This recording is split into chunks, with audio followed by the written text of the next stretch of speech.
Oke, salam sejahtera kepada tuan-tuan dan puan-puan. Terima kasih juga yang sudah bersama di channel ini. Dan bagi mereka yang belum subscribe channel ini, sila subscribe dan like dan komen, share supaya Anda tidak akan ketinggalan info-info menarik yang ada di channel ini. Berita hari ini daripada Berita Harian. Zahid Deda Identiti 10, Ahli Parlimen BN sokong Muhyiddin jadi PM. Kuala Lumpur, Presiden UMNO Datuk Seri Ahmad Zahid Hamidi mendedahkan 10 ahli parlimen Barisan Nasional BN termasuk daripada UMNO yang menandatangani surat akuan bersumpah SD menyokong pelantikan Tan Sri Muhyiddin Yassin sebagai Perdana Menteri selepas pilihan raya umum ke-15 PRU 15.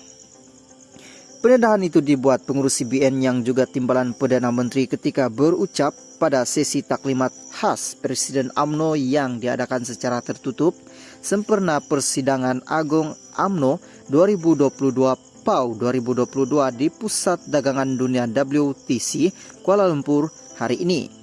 Sumber pemimpin parti itu ketika ditemui memaklumkan Ahmad Zahid memperincikan kawasan diwakili ahli parlimen berkenaan tanpa menyebut nama mereka dengan 4 daripadanya dari Johor. Ahli parlimen ini adalah mereka yang menyokong Muhyiddin ketika kemelut pembentukan kerajaan tercetus selepas PRU 15 lalu. Nama ahli parlimen BN yang dirujuk Ahmad Zahid itu pula bukan sepenuhnya daripada UMNO. Sebaliknya, sebahagian mereka mewakili parti komponen BN lain.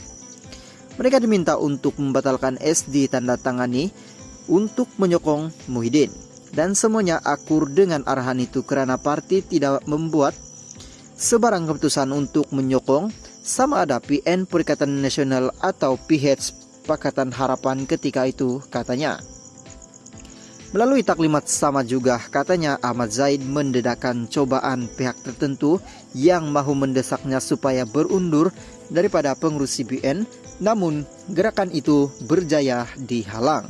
Sementara itu, sumber menyatakan Ahmad Zahid menjelaskan wujud cadangan untuk UMNO menyertai blok pembangkang selepas PRU 15. Namun pertimbangan itu sukar dipersetujui memandangkan UMNO perlu memilih antara PN atau PH. Presiden Ahmad Zahid jelaskan keputusan menyertai kerajaan perpaduan bukan dibuat olehnya. Sebaliknya dipersetujui oleh pemimpin utama BN ketika menghadap yang di Pertuan Agung Al-Sultan Abdullah Ria Atuddin Al-Mustafa Bilasya.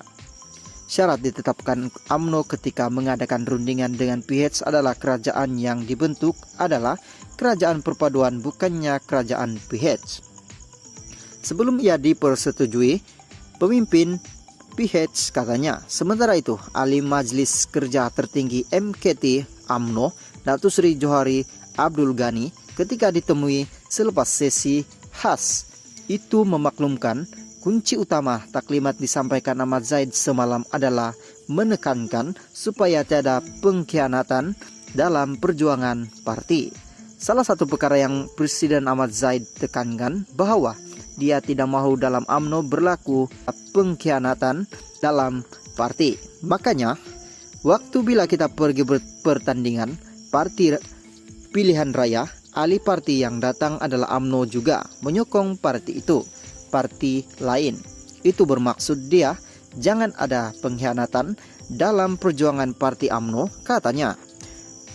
Taklimat bermula 3 petang itu berlangsung 2 jam dengan dihadiri kira-kira 3.000 perwakilan UMNO dari seluruh negara.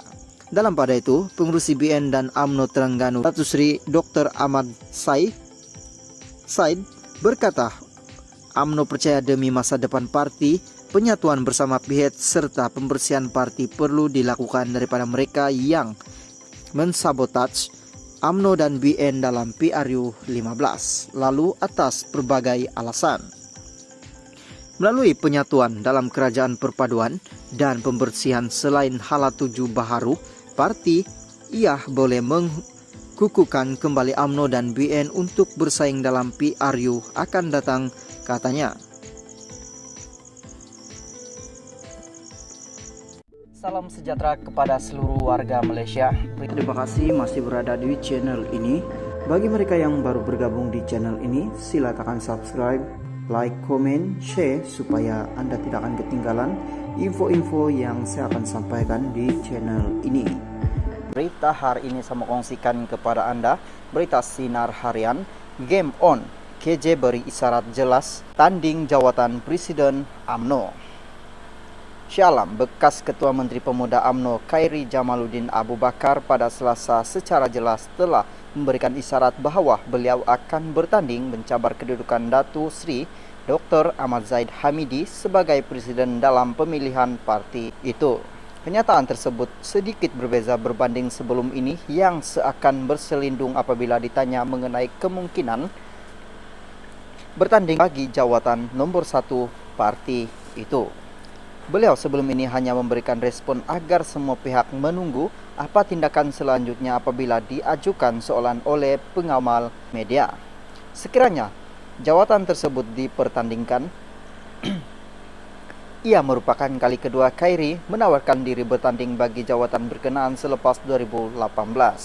Dalam pada forum anjuran di Singapura, bekas Menteri Kesehatan itu turut menyatakan bahwa beliau atau sekutunya akan terus menyokong Datu Sri Anwar Ibrahim sebagai Perdana Menteri sekiranya terpilih sebagai Presiden UMNO dalam pemilihan parti akan datang. Jelas Khairi wujud kebimbangan sekiranya berlaku perubahan dalam kepimpinan UMNO yang boleh menyebabkan ketidakstabilan politik dan kejatuhan kerajaan. Satu lagi langkah, Siraton, satu lagi kerajaan akan masuk dan seorang Perdana Menteri baharu mengangkat sumpah. Loke Menteri Pengangkutan Anthony Loke Xiao, saya ingin katakan dengan jelas di hadapan semua orang di sini, jika saya atau sekutu saya memenangi jawatan presiden, memenangi kepimpinan parti, kami akan memberikan sokongan kepada kerajaan perpaduan, kepada Anwar Ibrahim dan kepada Anda, katanya sambil mendapat tepukan gemuruh orang ramai.